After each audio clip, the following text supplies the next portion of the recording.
আজকে আর বেশ কিছু কথা বলতে পারছি না, আমার আজকে খুবই কষ্ট লাগছে গাইস।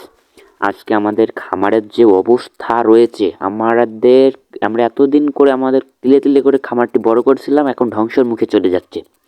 এই দেখুন গাইস, এই ছাগলটা ঠান্ডা জ্বর এত পরিমাণ লেগেছে, এই ছাগলটা ভালো খেতে যাচ্ছে না। ওই ছাগলটার বাচ্চা পড়ে গিয়েছে, ছাগলটার বাচ্চা পড়ে গেছে।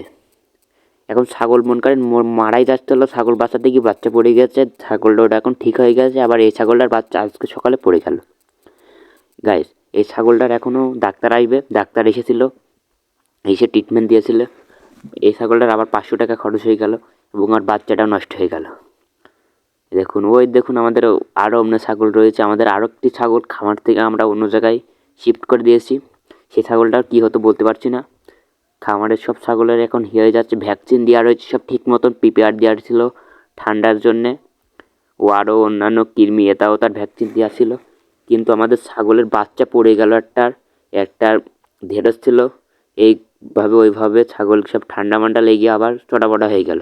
আমাদের এলাকায় ছাগল সবই মারা গিয়েছে। আমাদের এই কটা ছাগলই রয়েছে গাইস। আমাদের এই ছাগলগুলো যেন থাকে, আমরা আল্লাহর কাছে অনেক করছি। এই ছাগলটার মনে করেন পেটের ভিতরে ছিল, ডাক্তার এসে তাই বের করে দিল। এখন ছাগল মনে করেন আমরা সকাল সকাল তুলে দিচ্ছি, তাও আমাদের খামারে হয়ে যাচ্ছে মনে করেন ছাগলের ঠান্ডা লাগছে, এ হচ্ছে ও হচ্ছে।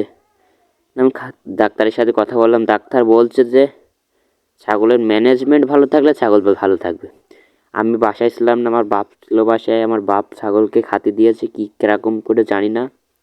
আমি বাসায় আসলাম আজকে সকালবেলায়, খামারে গিয়ে দেখছি খামারের অবস্থা অনেকই খারাপ। আপনারা হয়তো জানেন, ভিডিও কদিন ধরে দিতেই পারিনি।